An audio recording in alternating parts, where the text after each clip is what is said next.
Hello everybody, we now come to part 2 of our course, How the World Works, a mini course. How the World Works, a mini GK course, 18th, 19th and 20th century till today. So we had the Russian Revolution, the 19th century, the Russian Revolution and implementation of communism. Now communism is an idea which is originated by Karl Marx in a very complex work. Karl Marx was a kind of writer who looked at the whole world. If you read his Communist Manifesto, it's very clear. Of course, he had a very strong bias against capitalism, but there's a reason to that bias. He was seeing in front of him the power unleashed by capitalism, the cruelty unleashed by capitalism, but he failed to understand or properly give a solution, so he left it at that. His work, unfortunately and sadly, ended up as being anti-capitalist, and it led to the Russian Revolution and to mass murders, ironically. And I think these thinkers, frankly, if I may say so, fairly, and also critically, every thinker can't take something which he doesn't know or doesn't appreciate on a personal level. So you must not take a thinker, including me, you should take every thinker, including me, with a lot of salt, not just pinch of salt, especially when it comes to philosophy, because that leads to effects. And there were devastating effects of Russian Revolution, we know that. There was Lenin, Stalin, Khrushchev, all these people, and finally it fell in 1990. So this Russian Revolution and how it manifested is a wonderful topic to pursue for all of you. And the implementation of communism. In fact, I would say that you just Google the effect of communism and you'll get so much information, but you will understand it because I've given you the essence of it. Anti-capitalism because of cruelty of capitalism, which is a fact. When you go to a place and people are dominated by the desire to earn profit and money, they lose the humanity. That's a fact. That doesn't mean you throw, as they say, the baby out of the bathwater. You take what is good in capitalism and give it a greater shape, and that's what people do really. There are other thinkers, which is why when we read the great thinkers from the left to right in the whole spectrum, we get a more balanced view, which is why there's so much divide in the world today. And that is the reason why the world is what it is today. As simple as that. The world is what it is today because people have become left versus right, right versus left. People are not studying deeply from all angles. That's maybe very difficult. Because you have created these people and you expect these people only to be better. See, that is the only reason, simple reason why it takes long time for man to evolve, simply because and literally because there are 6 billion people and so many criminal politicians and heads. They are really, really very criminal. Power lusters who want to rule these gullible masses who are still in the early man stage of beliefs of religion. And this, we have still not come out in the 21st century. It's just an illusion that we have come out. But we deep within, we still are this so-called. Though we, on one, there is like a Jekyll and Hyde. The Jekyll knows all this is bullshit, all this religion. We have become so mature civilizationally because of science and enlightenment and all this which we are discussing right now. But there's another part, the dark part in us. So it's a 50-50 world, as Ramchandra Guha of India, the great historian, says. So we have 18th, 19th and 20th century. So you can check out this Russian Revolution. You can check out all the left-leaning countries. There are a lot of left countries. Venezuela, North dictators, I would say dictators. China definitely. What a complex country it is. What a evil, cruel country it is. There is not much freedom there. China, North Korea. And you can check out right-leaning countries like America, India, to a good extent, Australia. Remember that none of these countries are very pure countries where everybody is free and there's no government corruption and power and controls. There are, and we know that. Nobody can say that America is all pure and Russia is all bad. It doesn't work like that. But there is a left-leaning and right-leaning countries. And there are 120 countries. You can actually check out every country. Why not? Check out every country. Take the topic of country. You take China. Know all about China. That is how you understand by your own mind and your own self.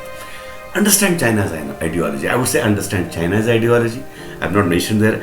Understand US left going to right ideology. India right and left leanings. Mainly understand mixed economy, which means you must understand more deeply, what is this capitalism? What is this communism? What are these things we're talking about? And they're very simple in the sense that capitalism talks about freedom, total freedom. Communism talks about in the cover, in a good, understandable cover of humanity, talks about toppling the system completely and ruling people. It is very ironical because it's a left who say we are rebels of the system. And it's very ironical, and that is why one very interesting insight I got recently is the left is becoming right, the right is becoming left. It's very funny mixtures all around the world. See, So we are reaching, I would say we're reaching a dead end of the illogic inherent in these so-called logical belief systems. Now we come to science and technology is a one extraordinary thing. I'm sure all of you have gone to some industry or have seen an industry to see the wonder of science, the beauty and the magnificence of science and technology, of cars, of TV, or the whole world, to the interconnected world, aircraft. God, so much of science, so much of technology, the engineering sciences as we call it, science and technology developing rapidly. Today it has reached incredible heights of power and it's controlled by heads who do not have a proper wisdom and understandably. So the problem with heads of businesses is that they are not very holistic. They don't understand politics. If you notice these heads, they're very kind of dumb. When it comes to their business, they're very good. But they're not bad. But they have this kind of innocence. They don't know this part and this part don't know that. Like Shekhar Gupta of Print was very famous. He says, businessmen don't look at the world from a political angle, and the way he looks at the political angle is wonderful. I recommend Print to all of you to get a properly holistic and balanced view from left to right to business to politicians and everything. Don't judge anything in a personal way. Don't take anything personally. It's not about you in any way. This is such great fun and a kick to know the world, and that's what the whole purpose of Anarchy Academy is. So they do not have a proper wisdom and understanding. So all the above resulted in the world today. Now we come to the world today. I think we are ready to come to the world today. And I'm cashing in. None of the people who are listening to me right now are zero. Obviously, you're all graduates and you're all very well educated. All we are trying to do is give it a more order. Give it a better order. Give it a certainty. Give it a power. Your own context, coming out into the open, into the light and becoming powerful, maybe creating a kind of motivation in you to go on extraordinary levels of personal inquiry, extraordinary levels of learning. I don't know. I believe in that any person can become anything. And that is my motivation. Because if you have knowledge, why would you not? That is the 21st century, but as a potential. That is what I'm trying to clear. What you can do and can't do, what you can expect and can't expect, if it's clear to you, then only you can be a proper visionary yourself. And that is actually education to me. Knowing everything holistically. The world today, as can be seen around, the world is obviously the end result of the past which we explained till now. And it is fully understandable. Fully understood. What are the ideas? There are religious ideas, Christian ideas, Islam ideas. That is what I am seeing the world around. I will go around. There I can see a church there, a mosque there, temples here, classical music and dance there. See, I'm trying to understand what I'm seeing around concrete. I'm going from concrete to abstract, from the known to the unknown.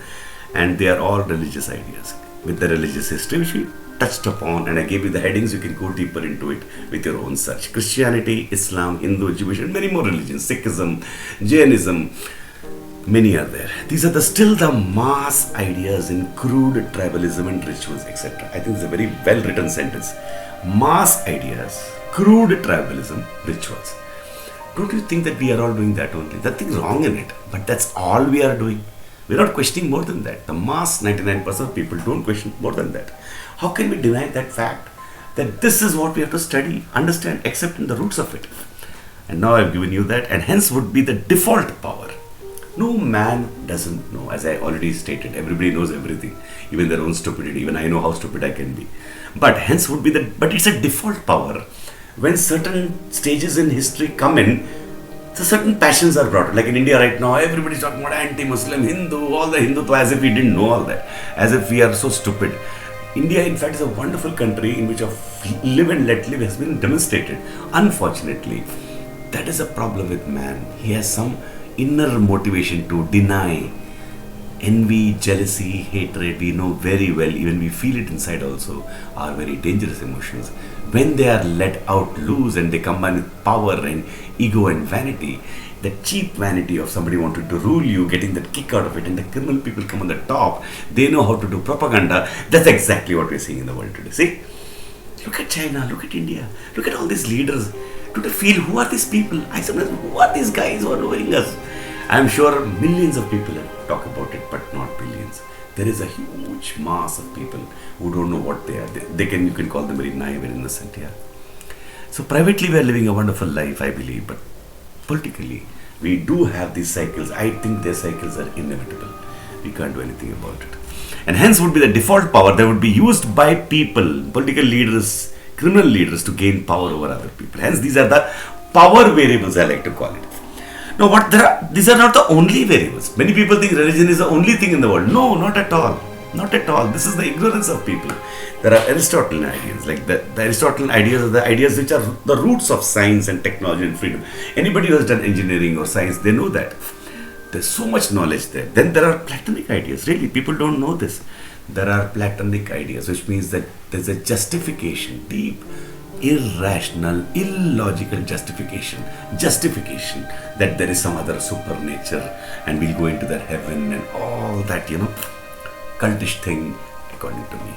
Then you have Kantian ideas. Kant was a philosopher. Kant, Hume, Hegel were the post-enlightenment philosophers who were trying to grapple, as far as I can understand. I learned this from Will Durant. Grapple with this reality of this their own inner conditioning and outer burst of this freedom of science and technology and this whole light and the very magnificence of the world created in them feelings of envy, and they wanted to they became nihilistic. And if you read Kant, you will understand that he was trying to mix religion and religion and science. You must have heard this catchphrase. Oh, wherever you have gone. This is quite a little bit of original idea which I learned from Ayn Rand and the objectivist movement, which is a very popular and deep movement right now in America.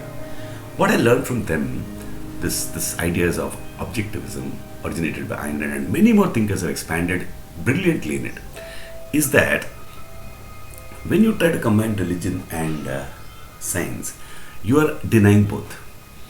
And I think on a deeper level, this is what happened in religion. So I would call this neo-religion. Marxian ideas and Kantian ideas. This is a deep insight. Very luckily I got when I was very young. So we have Kantian ideas, we have Marxian ideas, which actually is not rational. They're very irrational ideas. And Kantian ideas are nihilistic. Marxian ideas are very emotional, Like once I've been always told, I asked, are you a communist? Because I'm very emotional. But that is not true.